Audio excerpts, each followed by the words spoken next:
things there. You got to pay them. Yeah, there's another czar. Don't report to anybody except to the president, I guess. But if General Motors is going to attract the best and brightest to come and work for this company, are these people going to give up their jobs to go and to pass muster with Obama's pay czar, who's decided, who will be hired and how much they'll be paid? The point is that I think it creates such a disincentive to the free market. And we'll talk about financial institutions. We've talked about healthcare, autos. The list goes on and on and on, if you would. We get into cap and trade. We can talk about that, the federal debt. My gosh, I mean, when we look at the impact of the federal debt, in just the 1 year alone that Barack Obama has been in office, we're now going into his second budget year, there was more debt in that first budget than had been accumulated by all the presidents prior to that time.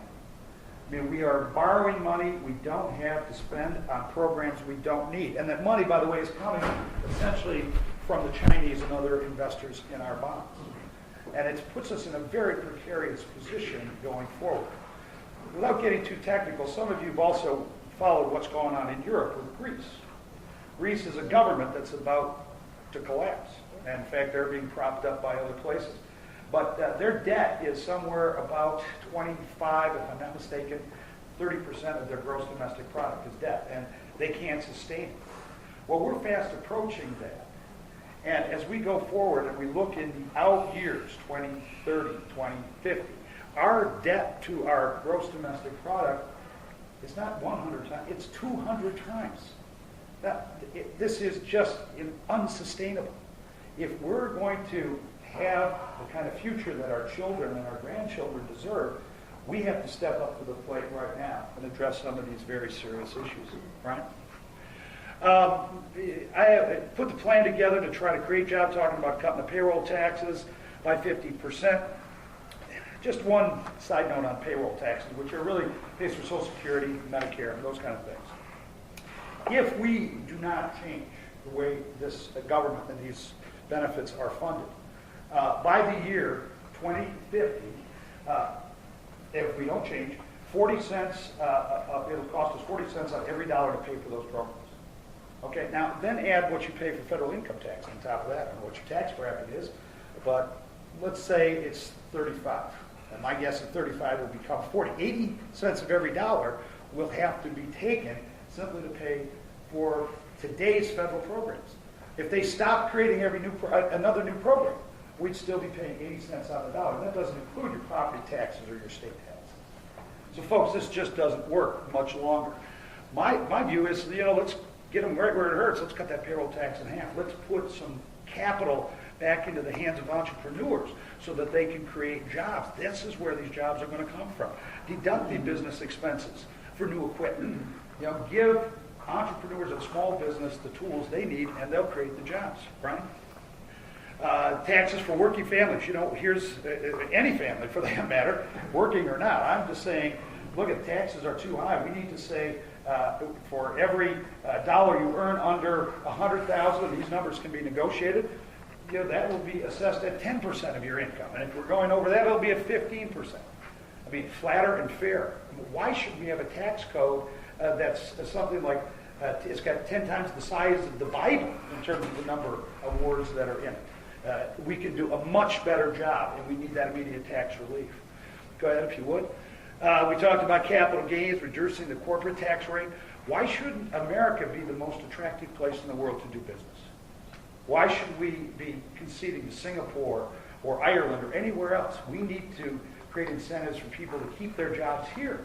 This is why we're seeing, I know there's a lot of talk about outsourcing and things of that nature, and it's a very serious issue. But how do we prevent that? By making America the place people want to do business. Right?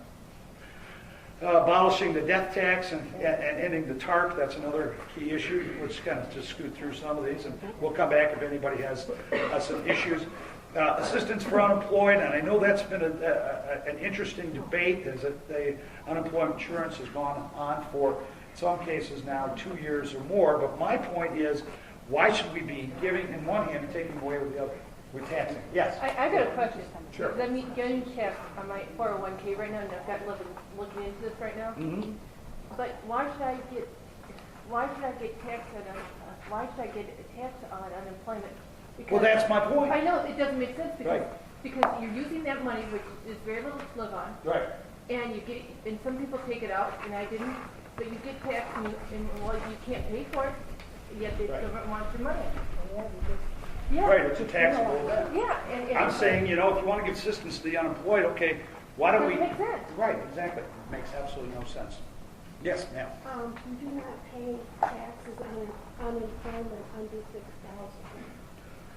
Okay, Well, that may be true. A lot of folks consider, particularly those people who have been unemployed for an extended period of time, probably crossed that threshold somewhere along the way. yeah. Very few people It may not do be that. first dollar tax, you're right. But I think everybody who gets less than that, whatever source of income, doesn't have to pay taxes.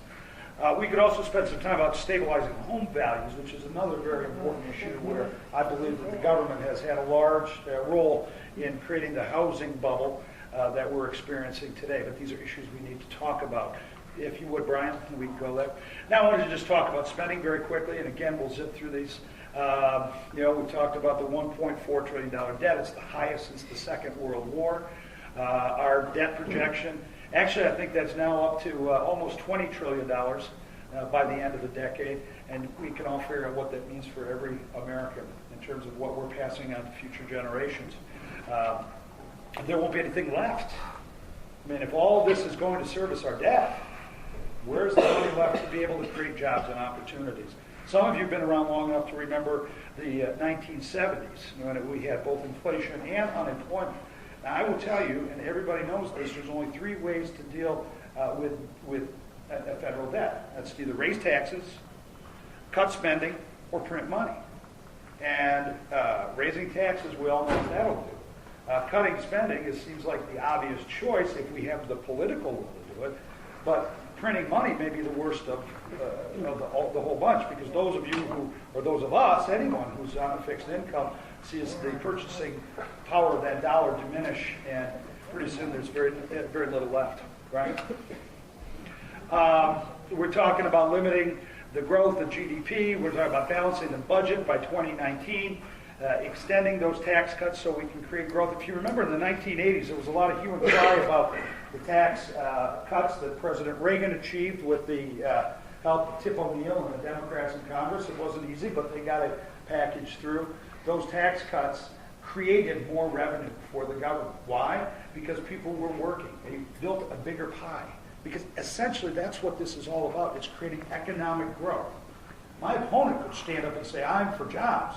Yeah, we're going to have a couple more guys and we're going to fix another road for 3 months. Wonderful. We probably need to fix the road. But what I'm talking about is creating a larger pie, growing our economy so that anybody who can and should work has the opportunity to do that.